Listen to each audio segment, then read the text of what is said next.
What is going on, my beautiful brothers and sisters? UFC 319 is behind us. UFC Shanghai is ahead of us. We have Zhang, Mingyang coming to bang, swang and bang, baby. You know what it is against the ever-chinny Johnny Walker. Not to bury the lead on who I'm picking in that matchup, but in all seriousness, guys, this card takes place on Saturday night here in New Zealand instead of Sunday morning / lunchtime, and I could not be more excited. I'm probably going to get some beers going. There will be a live stream, so if you want to come hang out, join the live watch party, hang out with the BetSam community, you can come join us Saturday night New Zealand time. It might be Friday night for you guys in the States, or Saturday morning.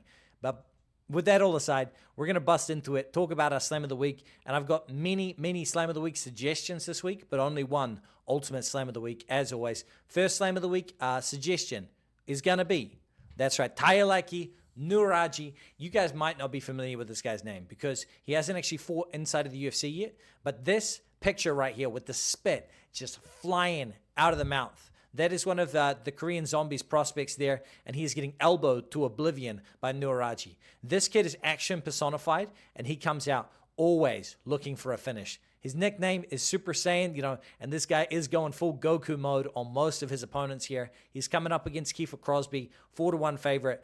One of the reasons why he's not the official Slam of the Week is I do believe for a UFC debut, he's still getting taxed a little bit too heavily for this knockout. Minus 400 here is in a price that I'm exactly ecstatic to pay, but I do expect him to go out here, show up and show out in front of his home nation of China. We're going to move on to the next one. Slam suggestion numero dos is going to be Rongju, baby. Rongju, $1.40, minus 250 here. I think he goes out here, does his thing, comes forward, puts the pressure. I just picked him as an underdog in his last matchup, and he looked phenomenal there. He's gone down to City Kickboxing. Shout out City Kickboxing New Zealand. And it cleaned up some of his things as well. So his striking is looking better than ever. His takedown defense was always pretty good. That looked crisp last time out. The one hesitation that I will say is that Austin Hubbard does actually do a pretty good job of getting out of the way of strikes at distance, and he does have decent footwork. So that's one of the reasons why Rongju didn't make the final for Slam of the Week, but he was a heavy consideration. The third and final consideration before the Slam of the Week pick is going to be none other than Zhang Mingyang coming to bang, $1.33, minus 300. A part of this price line, I will say, is that Johnny Walker's chin looks dust. And every time he gets hit, he gets knocked out like a cartoon character, which is why he's minus 300. I would have loved to have seen this line somewhere around the $1.45, even $1.50 mark, putting some respect on Johnny Walker's name there. But unfortunately, the bookies see right through us. They know we're all dying to play Zhang Mingyang. I will say, unless you're parlaying his money line here, I would say that you could play an under, you could play a by finish, because I think Zhang Mingyang's win condition is that he goes out here and batters Johnny Walker early. He never fights to go to a decision, so I don't expect him to change here now, especially not headlining in front of his home crowd. So I'm taking Zhang Mingyang to win here. I think he wins by finish, probably in rounds 1 or 2, but he is not the official Slam of the Week. For the official Slam of the Week, guys, the one that was the cream of the crop, the matchup that stood out to me to get this train back on the tracks, to go 30 in a row, is going to be none other than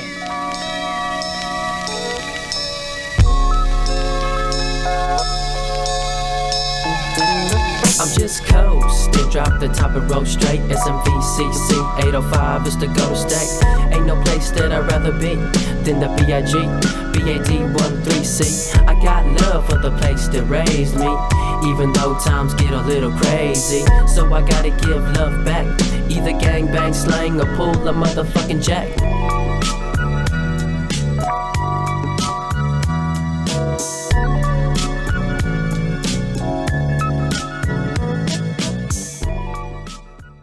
Aljamain Sterling, baby, former bantamweight champion of the world, teammate and best friend of Merab Dvalishvili, wrestling credentials to go for days and days. Aljamain Sterling always comes in phenomenal shape. He is dedicated to this game. I don't think he's out there living his life, partying it up. He doesn't do drugs and alcohol and get himself all out of shape in between camps. This guy lives the fight game through and through. And even at 36 years old, you can see he's in absolute fantastic shape. I expect him in the featherweight division to still be able to steamroll the people that are not the up-and-comers. And he's taking on Brian Ortega here. And the price has actually come back. I bet him at a worse line than that. He's now at $1.40, a much more affordable affordable price than when I already chose him as the slam of the week. I expect him to go out here, use his wrestling, put a pace on Brian Ortega. He might even find a finish late. Aljamain Sterling is the official slam of the week. And before anybody cries to me, right?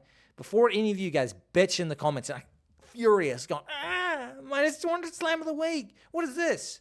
If you want to go risky, right, then I got a slam of the week for you. And that slam of the week will be the slam of the week parlay, right? 3.2 times your money plus 220. That's Zhang Mingyang, Rong Zhu, Aljamain Sterling, and Tayalaki Naraji. If you want to go balls to the wall, then there's 4 of them for you. Guys, that is going to be the official slam of the week. And if you want to sign up, unlock my picks, bets, round line leans, and more, you can sign up to wewantpicks.com/BetSam. The link is in the description. Sign up, code BetSam for 10% off. I will see you all at the cash counter.